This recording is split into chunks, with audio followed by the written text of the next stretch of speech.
খানায় কাবার সাথে একজন যুবকের বসবাস। মক্কা নগরীতেই তার বাড়ি, কাবাগরের পাশেই তার বাড়ি। যুবকের নাম ছিল কাজী আবু বকর। নাম কাজী আবু বকর।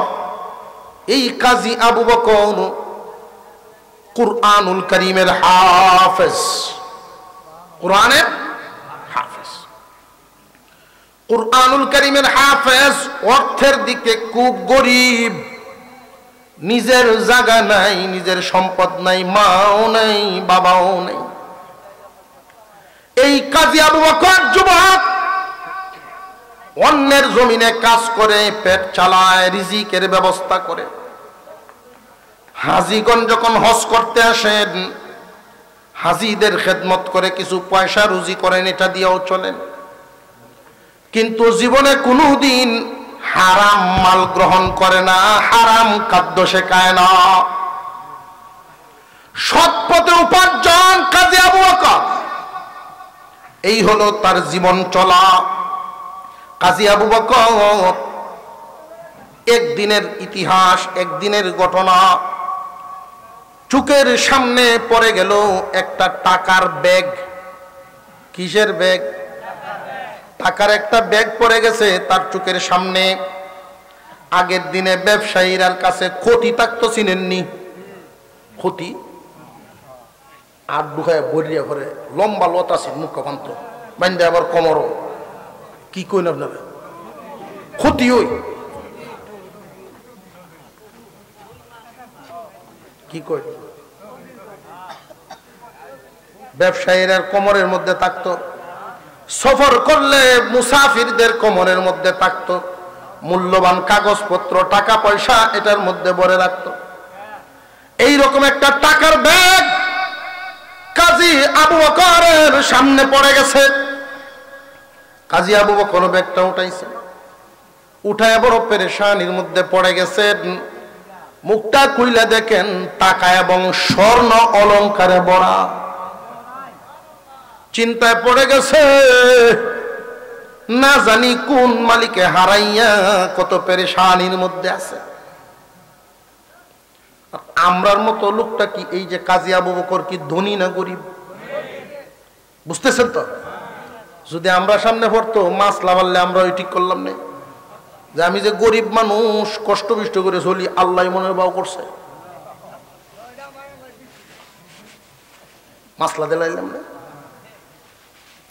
কাজী আবু বকর বড় পেরেশান, চিন্তায় পড়ে গেছেন, না জানি কোন মালিকে হারাইছে। আগের জামানা মক্কা নগরী, মদিনা নগরীর অবস্থা এমন ছিল না।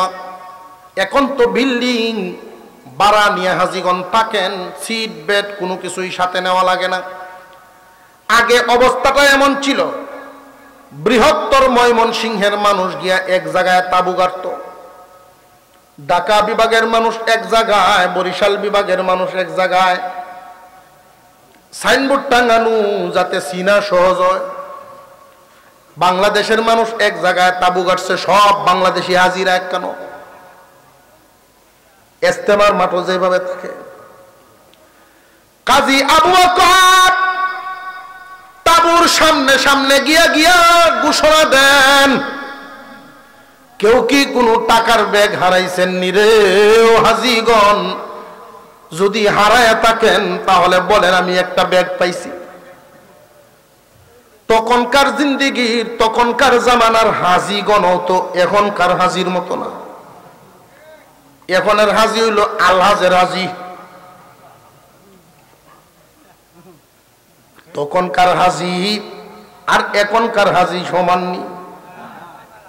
আগে হজে গেলে মানুষ 6 মাস আগের থেকে এনায়েতপুর বাজার, আশপাশের বাজার, সৈয়দপুর বাজার, বিভিন্ন বাজারে বাজারে ঘুরতো, দোকানদারদেরকে জিগাইতো, আসনের কেউ পাওনাদার থাকলে বলো, দাবি ছুটাইতাম।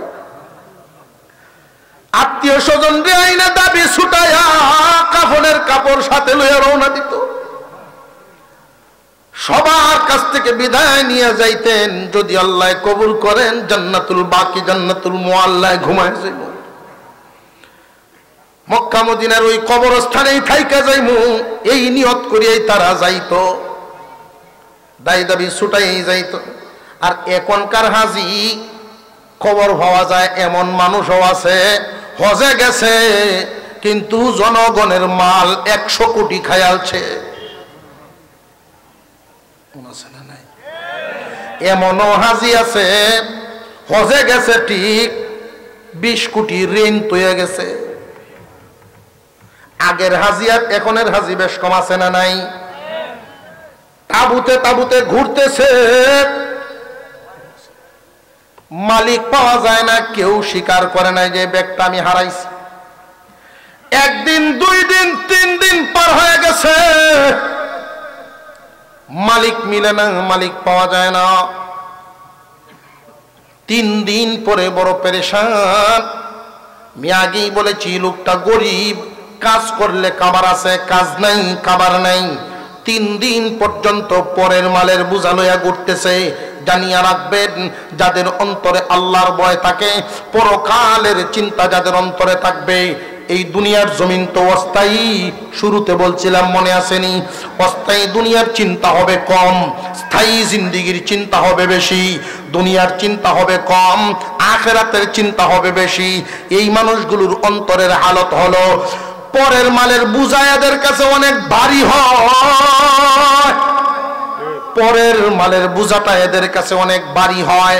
এই পরের মালের বোঝা নিয়ে ঘুরতেছেন, মালিক পায় না। হঠাৎ করে একজন হাজিব, এলোমেলো চুল, মুরব্বী মানুষ, উনি হাত উঠায় উঠায় বলতেছেন, ওগো মুহাম্মাদের দেশের মানুষ, ও মুহাম্মাদের দেশের মানুষ, আমার একটা ব্যাগ হারায় ফেলছি, তোমরা কেউ পাইছো না? কাজী আবু বকর দৌড়ায় এই লোকটার সামনে গিয়া বলেন, মুরব্বী বলেন আপনার ব্যাগটার ভিতরে কি কি ছিল, কি হারাইছে? আমার ব্যাগের ভিতরে এই ছিল। যুবক ব্যাগ বের করে দিলেন যে এই নেন আপনার ব্যাগ, 3 দিন পর্যন্ত আপনার এই বোঝা নিয়ে আমি ঘুরতেছি।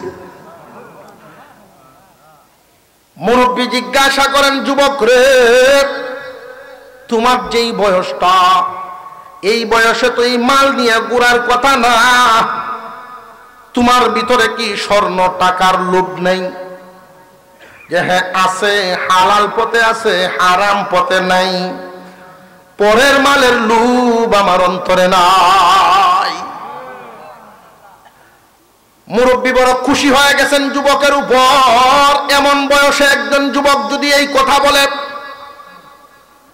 সাধারণত পরকালের চিন্তা মানুষের অন্তরে আসে, চুলদাড়ি পাকলে বেশি আসে।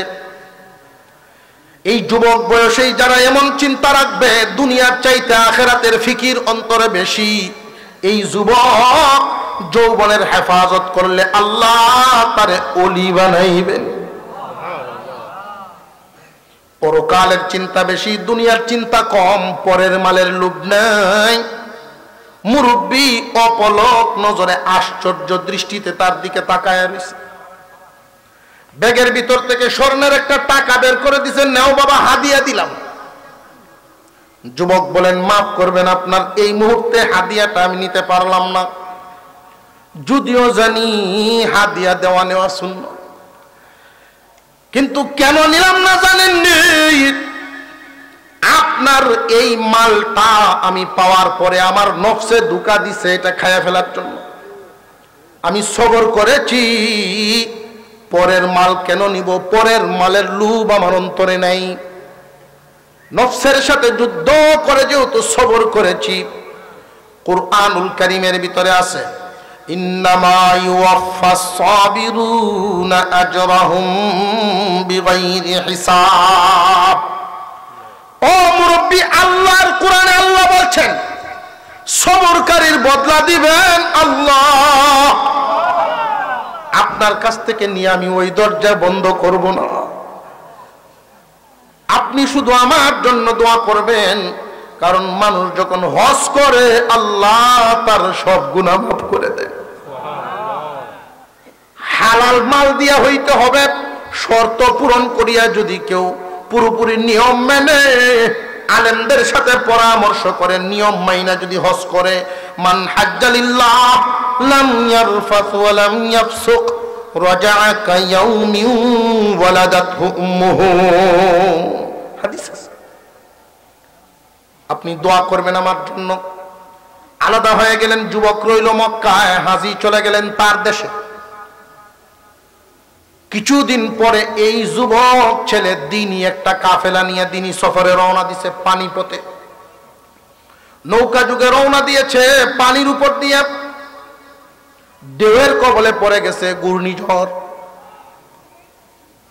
অ্যাক্সিডেন্ট হয়ে গেছে। সাথী সঙ্গীরা কে কোন দিকে গেছে কারোর কোনো হদিস নেই। একটা তক্তার উপর ভর করে এই যুবক ঢেউয়ের তালে তালে একটা দ্বীপের মধ্যে গিয়া লাগছে। দ্বীপের মানুষগুলো তারে উঠায় নিয়ে সেবা যত্ন করে হুশ ফিরাইছে কাজী আবু বকরের। উনি যখন সুস্থ অবস্থায় জ্ঞান ফিরছে, উনি উঠা দেখেন এখানে একটা মসজিদ আছে, মসজিদে রক্ষণাবেক্ষণের মানুষ তেমন নাই। হালত জিজ্ঞাসা করেছেন, উনি হালত জানতে পারছেন এই দ্বীপের বেশিরভাগ মানুষ নতুন মুসলমান, বেশিরভাগ মানুষ এই নতুন মুসলমান, নতুন নতুন ইসলাম গ্রহণ করেছে দ্বীপের বেশিরভাগ মানুষ। আল্লাহ পাক রব্বুল আলামিন এই যুবককে এখানে পাঠাইছেন। যুবক মনে মনে নিয়ত করেছেন, আমি 6 মাস এখানে থাকবো, বাচ্চাদেরকে কোরআন শিক্ষা দিব আর মুরব্বীদেরকে প্র্যাকটিক্যাল নামাজ শিখাইব।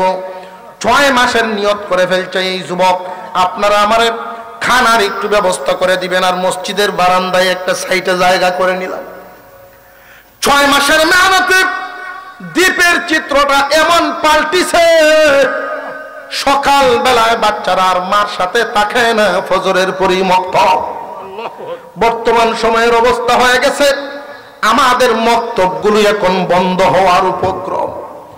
আগে যে মসজিদে মসজিদে মক্তব হইতো, মসজিদে মসজিদের মক্তবের এই দৃশ্যগুলো এখন আর দেখতে পাওয়া যায় না। জানিয়ে রাখবেন, জানিয়ে রাখবেন, একটা বাচ্চা স্কুলে পড়ুক কিন্তু তার ফাউন্ডেশনটা কোরআন শরীফ দিয়ে শিক্ষা করা দরকার।